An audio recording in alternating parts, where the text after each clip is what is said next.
I think I struggle and work to be the living example of everything that I teach. And I think that I'm in the process of taking this philosophical and theoretical and scientific information, and I believe that science is the contemporary language of mysticism. I think science helps to demystify the mystical. And I think that knowledge is power, but knowledge about yourself is self-empowerment. So I never planned on doing any of this. I just am a person on a journey to understand the nature of reality and if mind has an effect on matter. And so the story of my life is taking this knowledge, this philosophy, this scientific, intellectual information, and seeing if it's true. So it requires then applying it or personalizing or demonstrating it. It means that we have to modify our behaviors in some way and do something differently. And if we can change our actions and do something differently, we should have a new experience. And the new experience then, when we're in the midst of an experience, this sensory information that's rushing back to our brain causes jungles of neurons to organize themselves into patterns and networks, enriching the philosophical information that we learned. And another part of the brain makes a chemical, and that's called a feeling or an emotion. Once we begin to embody the truth of the philosophy, we're teaching our body chemically to understand what our mind intellectually understands. So I think that once you have the experience once, then it lends credence to the idea that you should be able to reproduce the experience. And if you can reproduce any experience over and over again, you begin to neurologically and chemically condition your body to know how to do it as well as your conscious mind. And when the body knows as well as the mind, or the mind and body merge as one, now you're in a state of being. So my life's work is about going from philosopher to initiate to master, from mind to body to soul, from knowledge to experience to wisdom, from thinking to doing to being. And so I have the privilege of having the opportunity to be on the cutting edge of transformation, and I have witnessed amazing healings and transformations in all cultures from all over the world. And at the same time, I work to be the example of everything that I teach. I think in order for us to wake up, some of us need a wake-up call. And I got a wake-up call in 1986. I got run over by a truck in a triathlon and broke 6 vertebrae in my spine, and was facing a very, very difficult situation where I either had to choose a radical surgery in the attempt to help me heal, or I had to believe in the idea that mind has an effect on matter. And I chose the second route, and I wasn't going anywhere. I wasn't doing anything. I was basically laying face down, and I made a decision that if there's an intelligence giving us life, I'm going to make contact with it. I'm going to begin to interact with it, and I'm going to give it a specific plan, a template, a design, and then I'm going to surrender my creation to a greater mind. And so that began my journey to understand how mind can begin to produce an effect on the body. And in 10 weeks, I was back on my feet and back in my life. And I just made a deal with myself that if I was ever able to walk again, I'd spend the rest of my life studying these concepts, and pretty much that's what I've been doing since 1986. I was young enough and innocent enough, and probably a little bit bold, to step out into the unknown. And I think that when we weigh old paradigms and old beliefs, old concepts against new idealisms, going from the old to the new is the dark night of the soul, because you realize no one has the answers but you. So I had 4 opinions from 4 of the leading surgeons in Southern California. And when I had broken these particular vertebrae, I had bone fragments on my spinal cord. The arch that the spinal cord passed through was broken like a pretzel. So I was facing paralysis and a lot of neurological problems. But I knew enough about the mechanics of the spine, I knew enough about the power of how the body heals itself, that I was willing to risk it all for the unknown. And I think that if you can base your choice on possibility, and you can base your belief on human potential, and you're practical about it, because I'm a pragmatist, I'm a very practical person. In the 6 weeks that I started this process, I realized two things. I realized how unfocused I was, and I realized that when you're in crisis or trauma, or disease or diagnosis or loss or whatever, when we're out of balance in those states, we always focus on what we don't want to have happen instead of what we do want to have happen. So I would begin my inward process, and I would think, I would see in my mind I would be living in a wheelchair, and I'd be saying, oh my God, I'm creating what I don't want instead of what I do want. And then I'd start all over again, and then I'd be thinking about, should I sell my practice? Should I sell my home? And then, of course, I would stop and have to start all over again. And it was those 6 weeks of pure hell that I couldn't get my mind to do what I wanted it to do. I mean, it sounds really good philosophically, but it took me 6 weeks to begin to turn it around. At the end of 6 weeks, I had a moment where I had gone through the whole internal process without losing my attention or focus. And it was like hitting a tennis ball right in the sweet spot. It clicked. And from that point forward, two things happened. Number one, I was able to do what took me 3 hours to do in 45 minutes because I was firing and wiring new circuits in my brain, installing the neurological hardware that began to become a software program. The second thing was that my attention span was improving, and I started to notice very significant changes in my body. And the moment I noticed what was going on outside of me with the changes I was making inside of me, I paid attention to what I did, and I did it with more enthusiasm. And that began the process of my own personal transformation. When we live by the hormones of stress, and stress is when your body's knocked out of homeostasis. Stress is when your body's knocked out of balance. The stress response is what your body innately does to return itself back to order, to return itself back to balance. All organisms in nature can tolerate short-term stress. Human beings live in that stress response 70% of the time in emergency mode.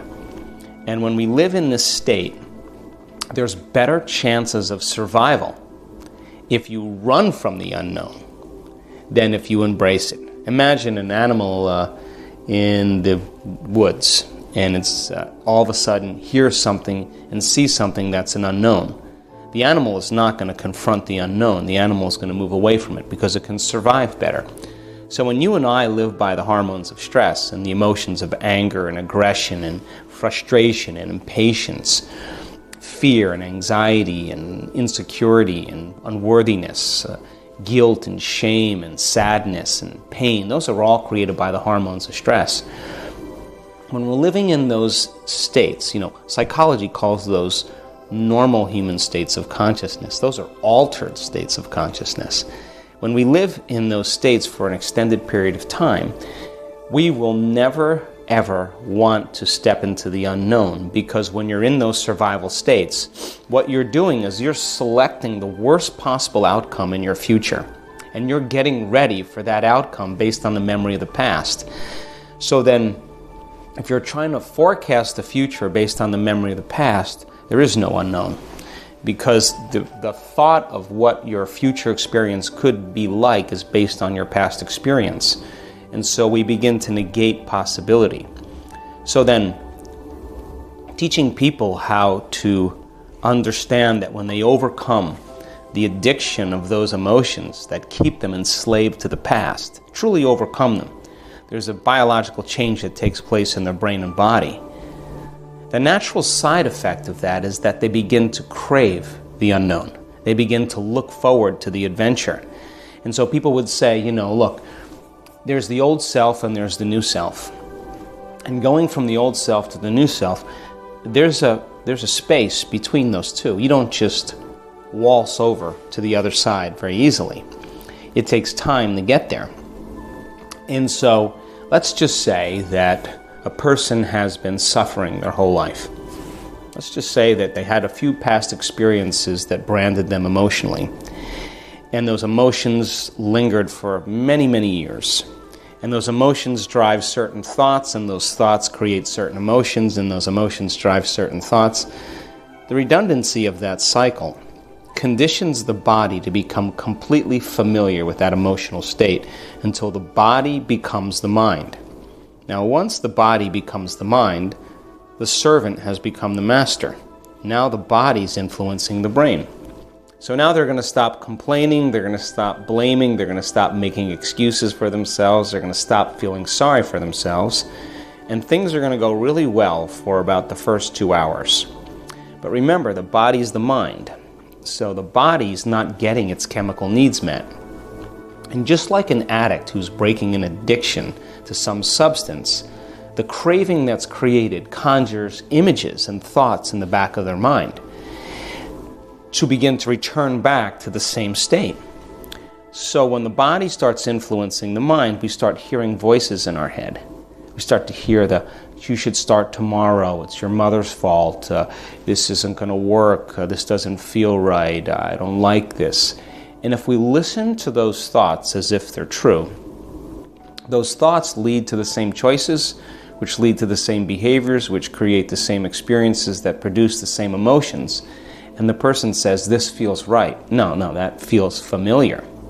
Because the moment they no longer think, act, or feel the same way, they just stepped into that river of change. Now, if you understand that going from the old self to the new self, that unknown, that void, is the biological, the neurological, the chemical, even the genetic death of the old self. When people begin to understand that, then they may understand that in that unknown, in that void, is the perfect place to create from. We just never been taught to do that. So we'd rather cling to the known. As an example, if a person's been feeling guilty their whole life, and you say to them, there's a future where there's no guilt, they would rather hold on to their guilt than step into the unknown. In other words, that familiar feeling, the body has been framed by the mind of guilt. And so they'll say, I can't predict my future. Well, the best way to predict your future is to create it, not in the known, but in the unknown. Now, teaching people how to do this has become my passion because I am always surprised at human potential when people can settle into that unknown and begin to understand that unfamiliar place, that uncertain place, that unpredictable place, that unknown place is the perfect place to create from. They will change their biology, they'll change their neurocircuitry, they'll change their chemistry, and they'll even change their genetic expression. And common people around the world are doing the uncommon because they're abandoning and leaving behind the old states of being. Yeah, and we can sit here and have a philosophical conversation about that, and it all sounds good. But I'm talking about the actual application of it. But here's a simple example. People will tell me, well, I want abundance in my life. And I'll say, okay, you want abundance, then your personality creates your personal reality. That's it. Your personality is made up of how you think, how you act, and how you feel. So the present personality that's sitting here today has created their present personal reality called their life, which is maybe not enough money. And that state of their life is based on the thoughts that they think, the behaviors they demonstrate, and the emotions that they live by. So then if you wanted to create a new personal reality, you would have to change your personality, which means then you would have to begin to think about what you've been thinking about and change it. You would have to look at your unconscious habits and behaviors and modify those. And you would have to look at the emotions from past experiences that you've memorized and decide if those emotions belong in your future. In other words, you can't feel lack in order to be wealthy. A wealthy person doesn't feel lack. You can't bring that emotion into your future. Now, this is the point. When you set a vision for yourself of the future, you're choosing to be defined by a vision of the future instead of a memory of the past. The moment you make that decision and you step into that river of change, your body is going to feel uncomfortable. It's going to feel unfamiliar. And what most people do is the moment they feel that unfamiliar feeling, they begin to go back to making the same choices that lead to the same behaviors, that create the same experiences, that produce the same feeling that they're addicted to. And they say, oh, well, it was my mother's fault, it was my father's fault, it was my ex-husband's fault. And they excuse themselves for possibility. When you are in that river of change, your body is wanting to go back to the familiar emotional state that it's memorized. Now, once you know this, now you can observe your thoughts without putting your attention behind them. You could pay attention and become conscious of your unconscious behaviors and actions. And you can look at those emotions that bring you to a lower denominator and decide if you want to engage those emotions. And the moment you can observe those states, it means you are no longer the body as the mind. You're no longer the program. You're the consciousness observing the program. And that's when you begin to objectify your subjective self. In other words, if you saw yourself dancing the salsa at a wedding, and I guarantee you saw yourself for an hour dancing, I guarantee you the next time you dance differently because you would self-correct.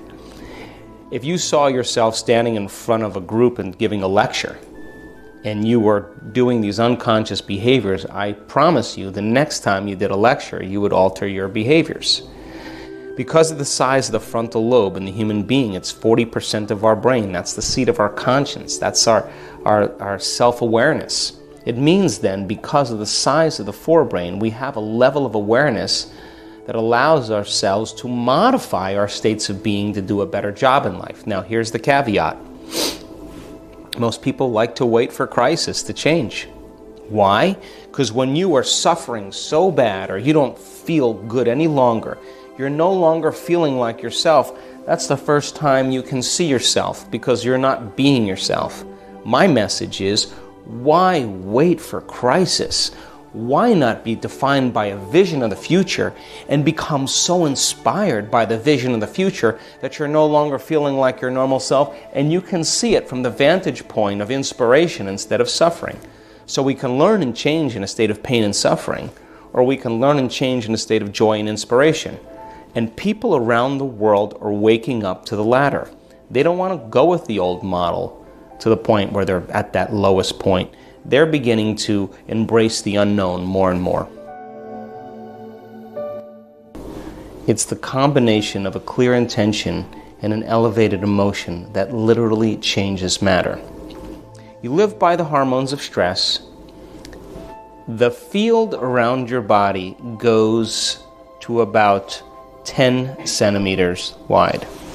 When you open your heart and you begin to feel gratitude and joy and inspiration, the field around your body increases to up to 9 meters wide. So, when we teach the process of creation in every single one of our workshops, we teach people how to teach their body emotionally what that future is going to feel like before the future event occurs. And the body, as the unconscious mind, does not know the difference between the actual experience in their life that creates the emotion and the emotion that they fabricate by thought alone. So, we teach people to give thanks before their manifestation. We teach people to fall in love with their creation. Because if they're feeling like a victim or they're feeling guilty, that's the old self. So then, when we talk about the creative process, the first step in the creative process then is to lay down the very thing you used your whole life to get what you want for something greater to happen. And that means then people have to get beyond their experience of reality, which means you wait for your wealth to come, then you feel abundant. You wait for your healing to occur, then you feel whole. You wait for your new relationship to feel love. You wait for your success to feel empowered. That's the old model of reality. Cause and effect. Well, think about it. Thoughts are the language of the brain, and feelings are the language of the body. And how you think and how you feel creates a state of being. So then, if you can teach people then to create an elevated emotion that drives certain thoughts, or to have a vision of a future that creates some emotion, they're no longer emotionally bound to the past. They're now living in their future. But they can't just be there for a few seconds. They have to sustain that state until the brain and body look like the experience has already occurred. Getting people into that heart space is what my work is about. It takes practice, and it takes people retreating from their lives for a period of time in order to forget about their problems, to forget about their past, to forget about the story that they tell about themselves, to reaffirm their emotional states. And when people finally open their hearts, really do it, not just for a moment, but really stay in that state, they perform the mystical, they perform the miraculous, they do the uncommon. Many ancient cultures already knew this. They separated the potential husband and wife from each other not to increase their lust. But in many ancient tribes, the mother would hear the song of the child in her head, and it would represent a message from the other side. And she would go out into nature, and she would literally transform her state of being, because she had a responsibility to bring the greatest expression of herself into the tribe. The chief, the medicine woman, the leader, the mystic. In some way, she wanted the greatest expression of herself to contribute to the culture. And the man would separate himself, and he would overcome his own limitations, his own selfishness. And when they met and they consummated their love, it wasn't 1 and 1 make 2, it was 2 is 1. They opened their hearts, and they had a very clear intention. And the interaction that was created from that experience, the emotions that they were embracing and the mindfulness that they were creating, began to signal the gene in this egg and in the sperm, because the emotions that a person experiences hours to moments before conception actually begins to signal the gene in a certain way. Now, why is that? Because emotions are information from the environment. So the emotion then signals the gene, because there's better chances of survival based on what the parents are experiencing in their environment. It begins to shape the genetic clay. So then there's birth, and then, there's conception, and at conception there's a cross-linking of genetic information, and then the child is implanted into the uterus, and the thoughts and the emotions and the behaviors have a direct influence on the child, because the maternal blood flow is intimately connected to the child. So if the mother is living in fear or poverty or in stressful situations, it begins to continuously signal the gene, because the emotion the mother is experiencing is her reaction to the environment. So there's better chances of survival if the child begins to take on very specific characteristics that match the environmental conditions. Smaller circumference of the brain, smaller forebrain, larger hindbrain, larger adrenal glands. Why? Because that's the experience the mother is having, and the child has better chances of survival with that type of body than another type of body. So the exchange that's taking place between the mother and the child is literally shaping our physical appearances and our physical structure and our propensities. So then after birth, then there's the dance between nature and nurture, the environment and the genes, instructing and selecting certain genes and creating the experiences for the child to begin to evolve beyond its own limitations. And so those particular elements are the signals that begin the process. But it's never too late to change the gene, right? Because the first 7 years of life, the child's brain is completely in a suggestible state. They're functioning without any analytical mind, and everything that they experience that changes their internal chemistry begins to program their subconscious. So then, big boys don't cry. Little girls should be seen and not heard. Girls aren't good at math. You're too much like your father. All of that is going in unencoded. It's going in and programming our very state of being. So then, throughout our lives, though, we can begin to continuously make those changes. In other words, it's never too late. It's just that the more conscious we are, what is born of the flesh comes from the flesh. What's born of the spirit, of course, comes from the spirit. And I think ancient tribes just understood that. I was raised by two Italian parents. My father was from Sicily, and they were an amazing team. And my father was very emotional and very loving and very nurturing and caring. And my mother was and is very intentional and very clear-minded, very practical person. And they loved each other tremendously. And in a lot of Latin cultures, where there's just a lot of love and family values, I think it really adds to the family. So I have had an opportunity to talk to my parents about it, and they laughed because they're very simple people, and they just saw that they had done something right.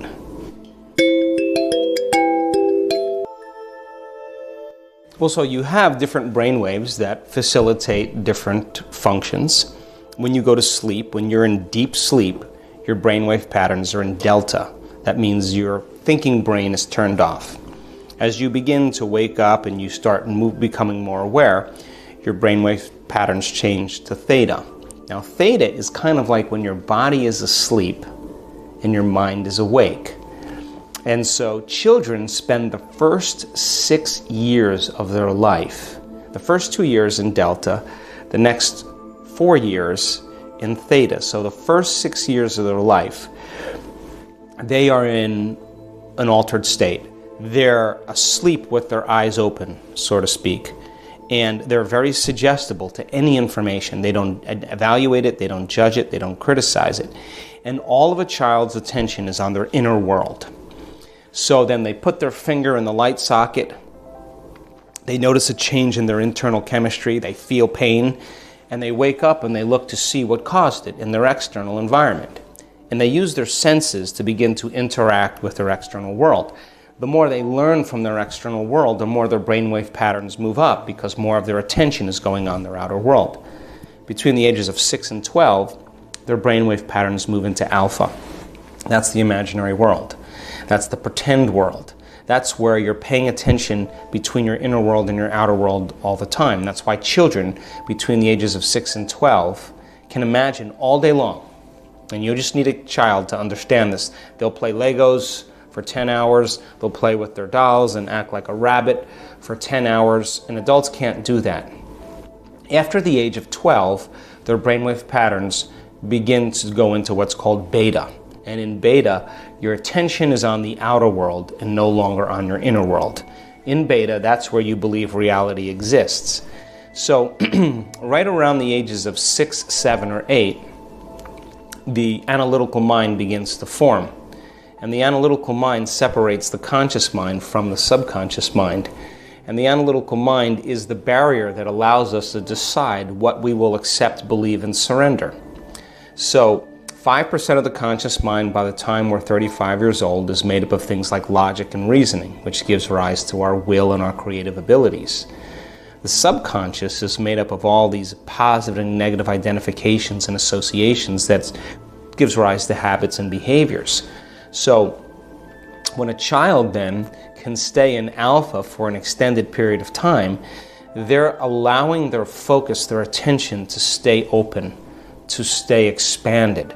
They're not becoming linear focused or object focused or narrow focused. So my daughter, as an example, and all 3 of my children are in Portugal here this week, she stayed in Alpha probably till she was 15. And she saw fairies and she interacted. And to this day, she is an amazing artist, fabulous, incredible sculptor and painter. And she just allowed that kind of instinct and innate quality to stay with her. So then, as you begin to change in your life, you can't use the 5% of your conscious mind to go against 95% of what you've memorized subconsciously. You have to open the door between the conscious mind and the subconscious mind, and when you do, you change your brainwave patterns from beta to alpha to theta, and that's what meditation is about. So, if you think about this then to enter the kingdom of heaven, you have to become like a child again, because you have to get beyond your analytical mind, beyond your thinking critical mind, to begin to enter that realm where true creation takes place. So you elongate those stages, and children, they'll stay very creative. And that's the idea, to keep them as creative as possible. If I had to help humanity, well, I think the biggest thing is to show people how powerful we really are. If we could eliminate the ignorance that we're limited beings living a limited life, that no culture, no religion, no gender, no intellectual positioning or social status separates us from the divine, and that we're always choosing ourselves. And so if I could eliminate anything, it would be to show people how powerful they really are by eliminating the program that we're limited beings. So that would be the one thing that I would like to eliminate. If I could flourish something that could help all of humanity, I would love to see more and more people creating the lives that they wanted. And it's interesting because when you have everything in your life, there's only one thing you want to do after you have everything, and that is to give back. And so when people overcome themselves, and I've seen this thousands of times, when they break free from their own self-imposed limitations and go from selfish to selfless, they always consider the whole when they make a choice. They want to contribute, they want to give. And I think that's the natural state of being. So if we could create opportunity and environmental conditions where people could really begin to break free from their own limitations, I think we'd have a different world. Well, I would probably tell a story about unlimited children living a lie that they were believing that they were limited, and that all this environment around them, the programs, the commercials, the technology, the structure of the civilization and the culture was to keep them in fear, keep them in hostility, keep them in lack, keep them in a state of unworthiness, because if they knew how powerful they really were, they would no longer be controllable. And that these children had to begin to change their beliefs about themselves and their lives. And I would create a very strong allegory of the difficulties and the challenges that they would have to overcome in order to arrive at a greater state of being.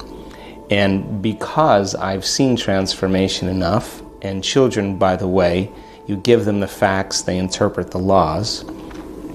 I did this with my own children. Once they understand a better way of being and you set up the environmental conditions for them, they only need a few experiences to begin to change their beliefs, because beliefs are based on experience. So I would tell a story of limited people becoming unlimited again. And then when they began to become unlimited, there was no war. There were no hostile conditions. There were no selfish behaviors. There was no lack. There was plenty.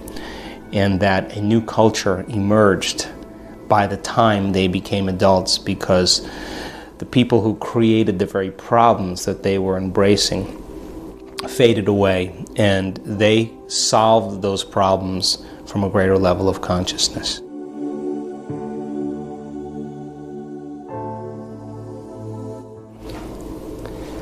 There once was a little girl who was raised by two wonderful parents. Parents, though, were living in a society that they had to survive in. And the child had a natural ability to trust her heart, to trust her soul. She was innately aware of her past, present, and future. As a matter of fact, they all seemed the same to her. And because of this, she was creative.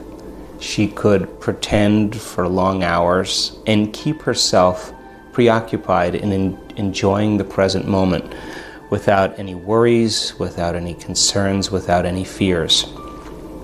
She was so in tune to a realm beyond space and time, to the invisible, that she was gathering information, moving from this reality to the other, and she knew certain things.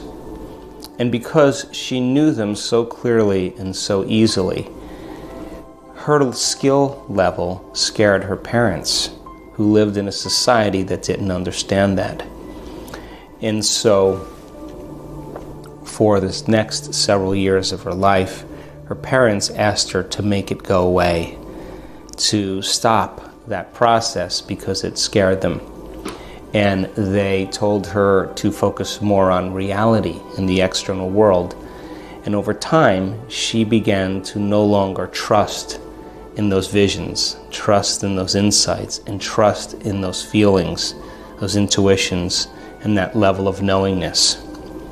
And she buried that quality that was innately already hers.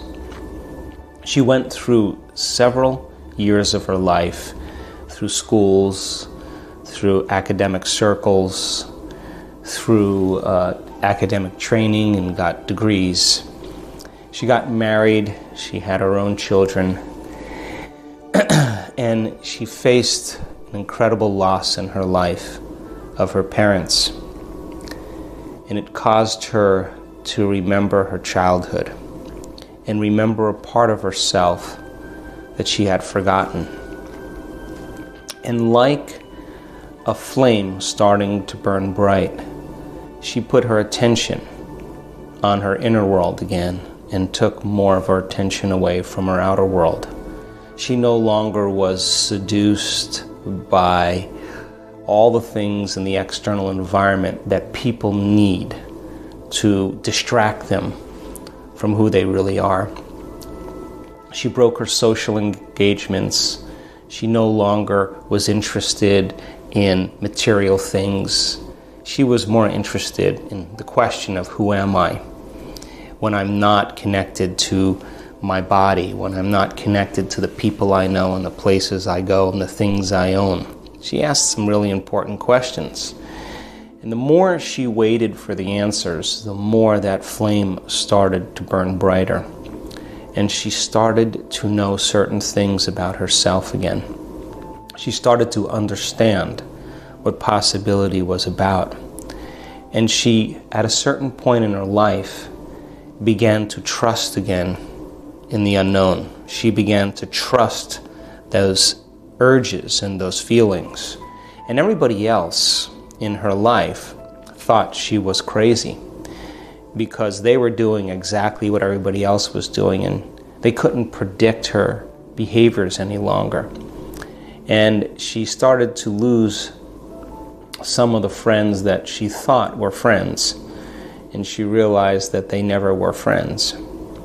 And because she spent more time by herself and asking those important questions and separating herself from the familiar reality, she started to have very clear visions again about possibility and about the future. And those feelings that she was having were creating the images in her mind of what her future and other futures would be like.